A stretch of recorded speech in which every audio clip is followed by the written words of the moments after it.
மலை மலை வர வேண்டும். மக்கள் செழிக்க. அண்ணாமலை அண்ணாமலை ஆட்சிக்கு வர வேண்டும். தமிழ்நாடு செழிக்க. Hello friends, welcome to my channel PJ person. இன்றைக்கி நம்ம பார்க்க போகிறது என்ன அப்படின்னு பார்த்தீங்கன்னா, திரு அண்ணாமலை அவர்களிடம் செய்தியாளர் ஒருவர் கள்ளக்குறிச்சி விவகாரத்தினை அரசியலாக பார்க்க வேண்டாம், அனைத்து கட்சிக்கும் சமமான பொறுப்பு இருக்குது என கம்யூனிஸ்ட் கட்சி மாநில அறிக்கை ஒன்றை வெளியிட்டிருக்கு. இதை எப்படி பார்க்கீங்க என்ற கேள்விக்கு திரு அண்ணாமலை அவர்களின் பதில்.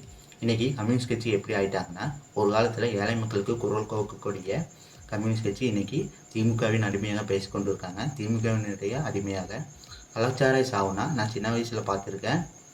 கம்யூனிஸ்ட் கட்சி முதல்ல வருவாங்க, முதல்ல களத்தில் நிற்பாங்க. இப்போ தமிழகத்தில் கம்யூனிஸ்ட் கட்சியின் நிலைமை திமுக பேச முடியாத இவங்க பேசுகிறாங்க. இதை மறுபடியும் கம்யூனிஸ்ட் கட்சியினுடைய அறிக்கை அவர்கள் திமுகவின் அடிமை என்பதை உறுதிப்படுத்தியிருக்காங்க. எல்லாருக்கும் பொறுப்பு இருக்குது, ஏன் மற்ற பிரச்சனைகள் மட்டும் எல்லாருக்கும் பொறுப்பு இருக்குன்னு ஏன் சொல்கிறது இல்லை, இந்த பிரச்சனை மட்டும் ஏன் எல்லா கட்சிக்கும் பொறுப்பு இருக்குன்னு சொல்கிறாங்க.